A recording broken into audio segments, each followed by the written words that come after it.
Hello everyone and welcome back to our latest Facebook Live video today.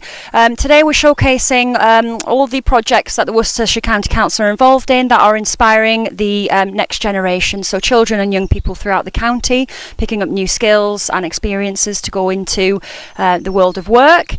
Today we're down at the Green Fingers site in the heart of Worcestershire, surrounded by lovely countryside today. This site is for children and young people who are looked after, and they can come down here 5 days a week and do things like in the gardens. There's some arts and crafts projects as well for them, so lots of things for them, lots of fun things for them to do.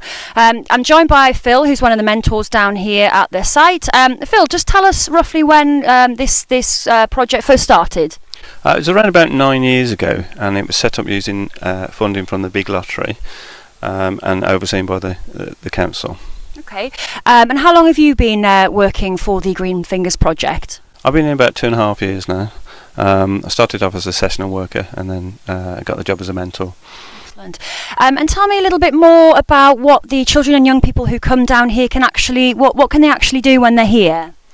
We've got various activities, as you said, so they can do gardening, woodwork, art. We do a little bit of fishing, and we also do bushcraft skills as well. That's a fairly new development that we're working on. And what's the what sort of ages of children and young people do you get down here on a daily basis? It's quite a wide range of school ages. So at the moment we've got somebody as young as 5, almost 5, and then up to 15 at the moment. And do you think that what do you think the young people gain from coming down here and being involved with the project? They can learn a lot of new skills, a lot of life skills with the cooking, for instance, and the gardening and the woodwork, making things. So things that hopefully they'll be able to use to help themselves as they get older. Brill. And when you mentioned about the gardening, so they grow their own vegetables and then they take them through to the kitchen and they cook with them.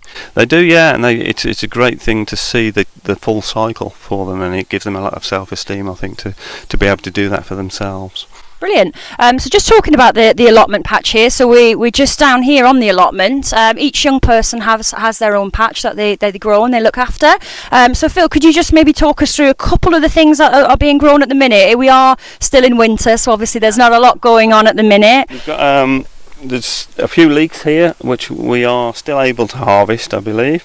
We've got some celery, I think that's past its best now, and then we've got some onions coming on, and over there we've got a few French beans at the moment, and then we do other vegetables like runnerbees, cabbages, cauliflowers, sprouts even. Not all the kids like the sprouts, obviously.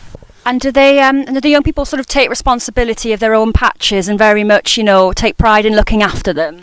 Yeah, we try and offer each new young person that comes a patch of their own. Sometimes they just want to grow flowers, sometimes they will grow the veggies as well.